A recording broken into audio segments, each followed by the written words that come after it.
Good morning everyone, this is Sandhya and welcome back to the channel. Today is Wednesday 7th of January and in this video we'll quickly cover the market recap, top news and sector performance based on each macro indicator. Let's start with today's market performance. The Nifty 50 opened slightly lower around 26,190, slipped into the red early on and after touching a fresh intraday record high of 26,273, it gradually gave up gains. The index finally closed weaker near 26,250. Overall sentiment remained cautious to bearish, as selling pressure in heavyweight stocks and macro concerns kept the market under pressure.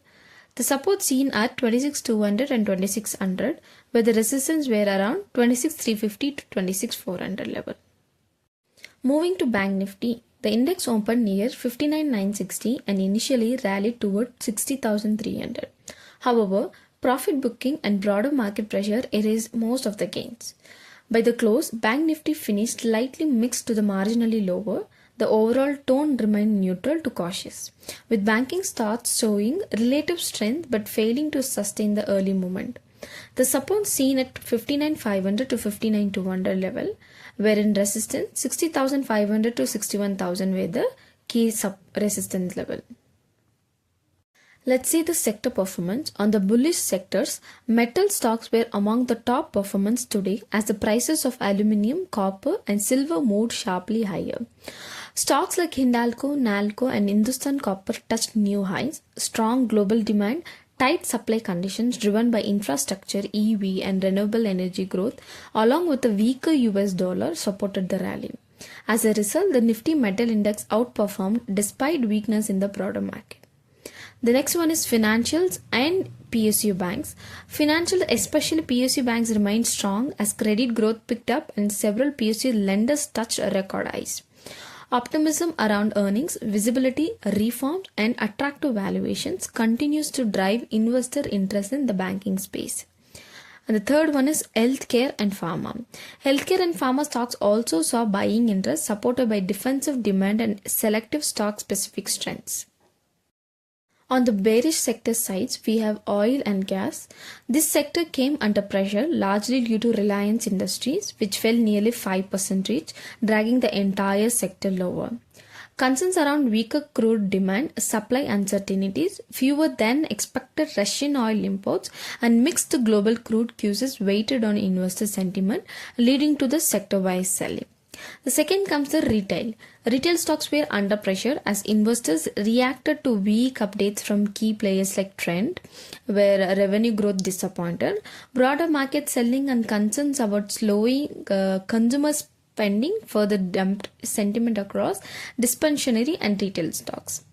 Let's see the neutral sectors where we have auto, IT and FMCG sectors traded largely sideways, showing mixed cues without any strong directional trends.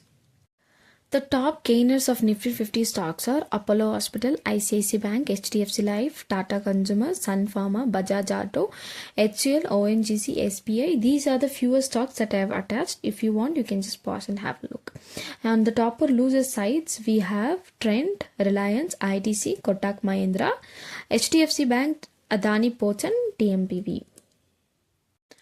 Let's see the stock specific highlights. The Kotak Mahindra Bank continues to show strong business momentum with net advances up to 16% year on year, steady deposit growth and healthy CACS levels along pointing to solid operational performance.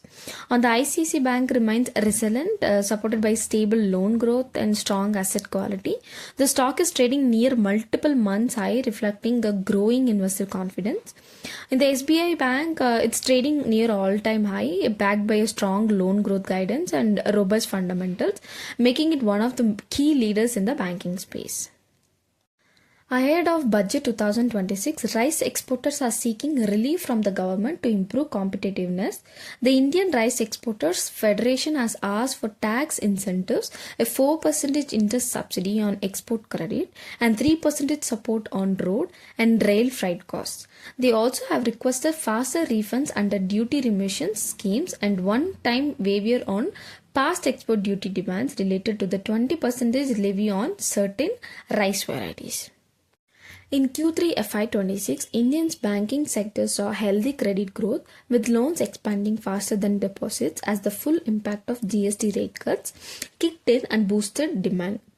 For example, Axis Bank's gross advance grew 14.1% year on year to 11.71 trillion, while total deposits also rose around 15%, showing strong lending momentum across the board. Other banks like HDFC, Kotak Mahindra, and several PSU leaders also reported double-digit credit growth, signaling that businesses and consumers are borrowing more as economic activity strengthens. Global markets are trading positive when I am recording this video, as US stocks edged higher with investors waiting for cues on the Fed's interest rate outcut. European market also gained, led by healthcare and metal stocks. Commodities remain strong. Gold, silver, and copper are rising on safe haven demand and rate cut expectations, while oil moved to 1 week high and geopolitical concerns too. In India, FIIs demand net sellers, but strong DII buying supported the markets. In today, foreign investors were net sellers, while domestic institutionals were strong net buyers. So far in January, FIIs have trimmed positions overall, but DIIs continue to support the market with healthy net buy. That's all for today. If you're finding these updates useful, don't forget to subscribe to the channel. Your one subscription motivates me to bring you better and more consistent market content. Thank you all.